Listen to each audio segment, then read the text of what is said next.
Hello, welcome to today's show. I want to talk about... I didn't want to talk. Let me try this again. I wanted to discuss something completely different with you today, but things have happened and things have changed, and now I've got to get into something I didn't really want to get into. And I'm a bit annoyed. And I'm a bit annoyed because I didn't want to get into negative stuff on this channel. I wanted this channel to be discussing positivity, because I think there's so much negativity in the world. Everybody is negative, and I didn't want to get into that. But this sort of changes everything for me. And it's really, really got me a bit pissed off, to be quite fair.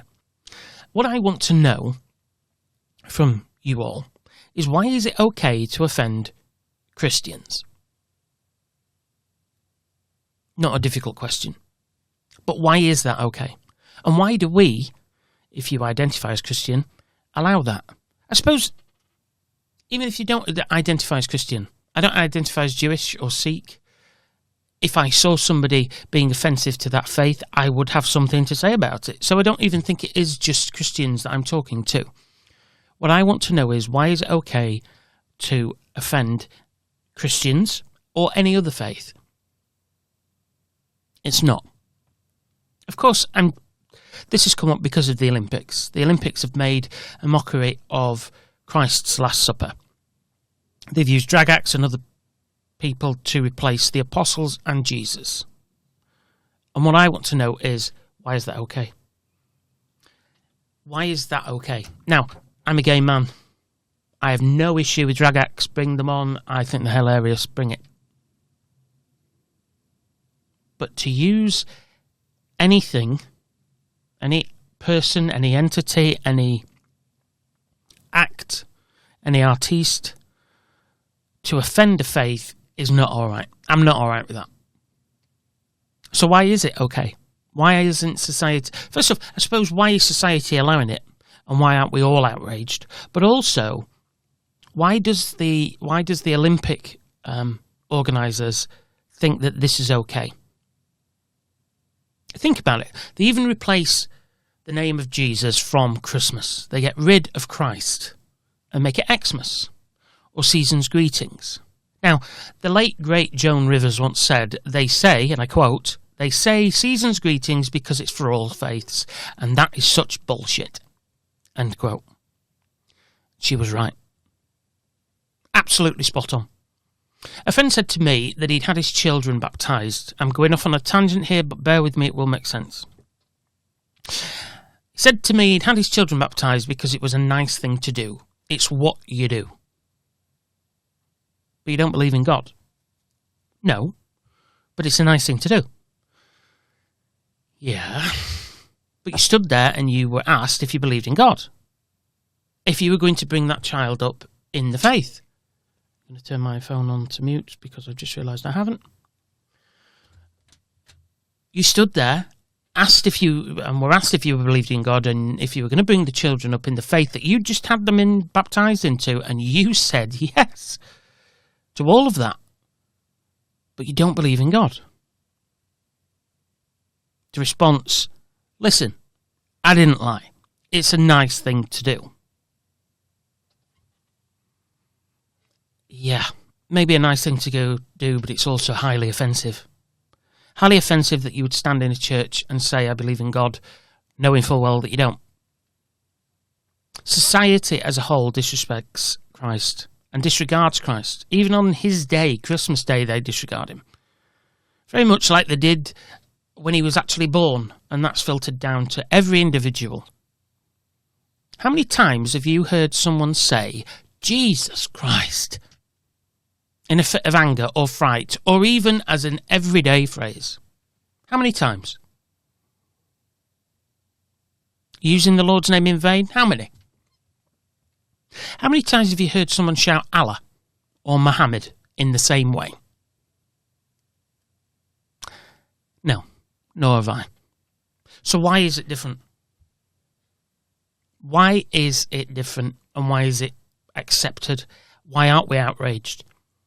I've spoken a lot about this, and Honestly, and the truth, and this is part of exactly what I've been saying. People stand in church seeking a sacrament from a God they don't believe in.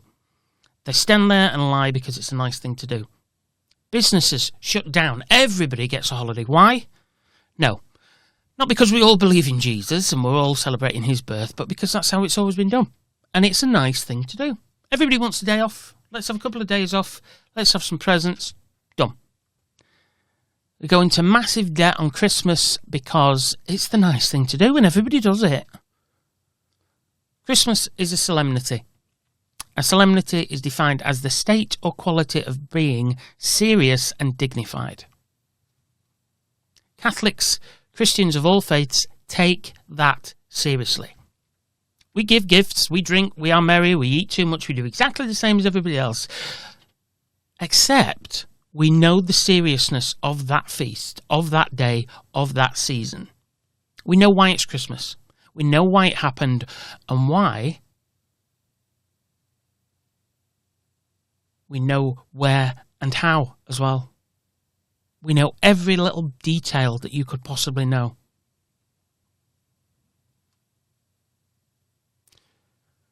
We aren't believing that because it's nice, or it's a nice thing to believe in. A nice thing to believe in would be Mary and Jesus checking into a 5-star hotel, having the best medical care there is, to help bring into the world the King of Kings. That's nice. But that's not how it worked, is it? Christ came into the world the lowest of the low. Think about that. Packed city, full, because of the law said you had to be where you were born. No rooms, hotels, nothing. So the King of Kings is born in a stable, with the horses and the donkeys and the cows and the lambs and God knows what else. I don't think it was empty when they got there, and they didn't have a housekeeping service before they arrived. The only people that noticed them were the shepherds and the wise men. There was no press corps waiting for the first picture. There was no governor of the city welcoming, no mayor, high priest, rabbi. There wasn't an instant tweet on Twitter. Christ came into the world as the lowest of the low because he wanted to reach every level of man, and because you cannot enter heaven on a pedestal.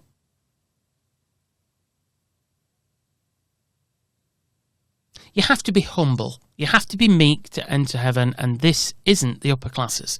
That's normal people.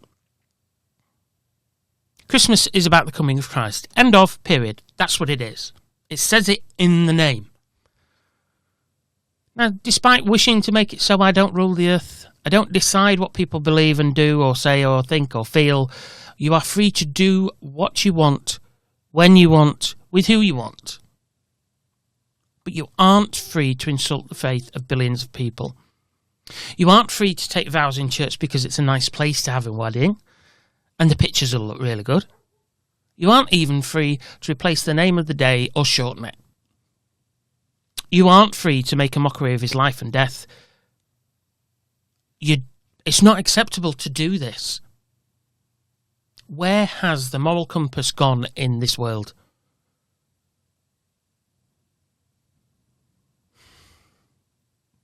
Would you insult the Jewish faith, Muslims? Would you? No, because there'd be uproar. A few years ago, a cartoon of the Prophet Muhammad was used in the Charlie Hebdo magazine. They published a series of satirical cartoons of Muhammad, one of which depicted Muhammad as a nude man on all fours with a star covering his anus, as you do. Another showed Muhammad bending over naked and begging to be admired. Outrage. Literal outrage. So why is it okay to disrespect the Christian faith? Why is it okay to belittle an insult? And why, when something is said about the insult, are we the ones? We become the ones that are overreacting. It's not what they've done, it's how you've reacted to it.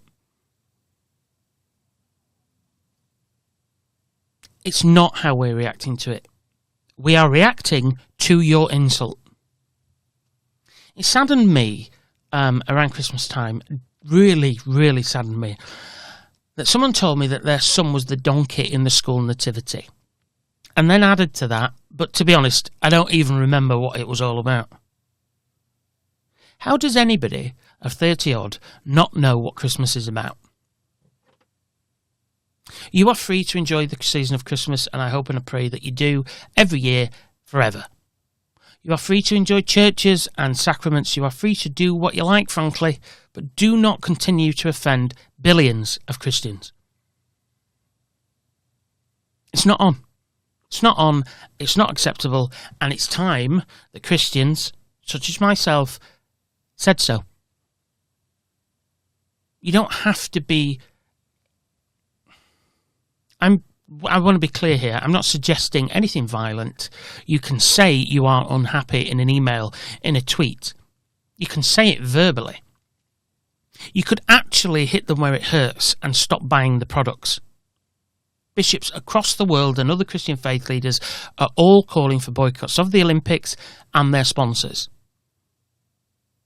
How many times do you think, if everybody stopped buying from an Olympic sponsor, they would allow this sort of sacrilege, this sort of outrage to occur? Personally, I will say this. I think I understand, but I think it would be a shame if everybody boycotted the Olympics and watching what is an amazing sporting event that is part of history and will be part of our future.